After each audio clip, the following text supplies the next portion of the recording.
বিদেশে বিলাসবহুল ফ্ল্যাট, দেশে শত একর জমি, অথচ ট্যাক্স ফাইলে নেই কোনো তথ্য। সাবেক ভূমিমন্ত্রী সাইফুজ্জামান চৌধুরীর বিরুদ্ধে একের পর এক বেরিয়ে আসছে চমকপ্রদ তথ্য। এবার চট্টগ্রামে দুদকের অভিযানে উদ্ধার হলো 23 বস্তা নথি, যেখানে রয়েছে হাজার কোটি টাকার সম্পদের হিসাব। এদিকে সাইফুজ্জামানের বিরুদ্ধে ইন্টারপোলে রেড নোটিশ জারি করেছে আদালত। শাকিলা কর্মের প্রতিবেদনে দেখুন বিস্তারিত।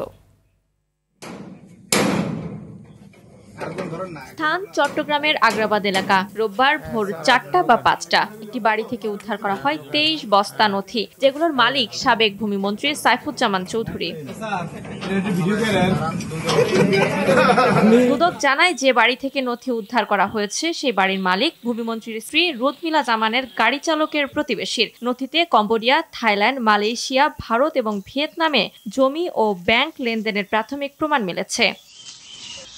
নথিগুলো এখন যাচাই বাছাই চলছে। দুদক বলছে, যা পাওয়া গেছে তাতে কয়েক হাজার কোটি টাকার সম্পদের তথ্য থাকার সম্ভাবনা রয়েছে।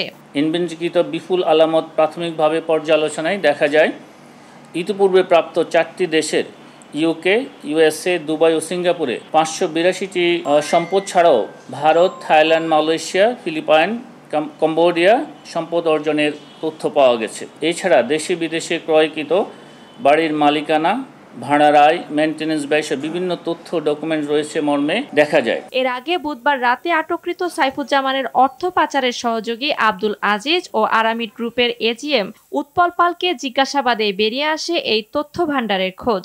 গতকাল আমরা দুজন তার সহযোগীকে অ্যারেস্ট করেছি। বিজ্ঞ আদালত তাদেরকে 5 দিনের রিমান্ড দিয়েছে। আমরা রিমান্ডে তাদের জিজ্ঞাসাবাদ করছিলাম। তাদের দেওয়া তথ্য মতে এই যে বিভিন্ন ধরনের যে তাদের যে ঋণের আত্মসাৎ, বিদেশি সম্পদ অর্জন, এরকম অনেকগুলো ডকুমেন্ট আমরা এই ড্রাইভার সাহেব, যে রুদমিলা জামানের ড্রাইভার ইলিয়াস, তার বাড়িতে আছে বলে জানতে পারি। সেই প্রেক্ষিতে আমরা গত বৃহস্পতিবার অভিযান চালাই, কিন্তু আমরা আসার একটু আগে এই জিনিসগুলো সরাই ফেলে পরে আমরা তাদের সিসিটিভি ফুটেজ উদ্ধার করি। সেই সিসিটিভি ফুটেজ দেখে আমরা নিশ্চিত হয়ে যাই এখানে ছিল জিনিসগুলো। সিঙ্গাপুর, দুবাই, যুক্তরাজ্য ও যুক্তরাষ্ট্রে রয়েছে মন্ত্রীর নামে তার লোকদের মাধ্যমে কেনা সম্পত্তি। শুধু যুক্তরাজ্যেই ফ্রিজ করা হয়েছে 343টি ফ্ল্যাট, যার বাজার মূল্য প্রায় 900 কোটি টাকা। এদিকে 25 কোটি টাকা অর্থ আত্মসাৎ মামলায় সাইফুজ্জামান চৌধুরী ও তার স্ত্রী রুদমিলা জামান চৌধুরীর বিরুদ্ধে ইন্টারপোলের রেড নোটিশ জারি করেছে আদালত।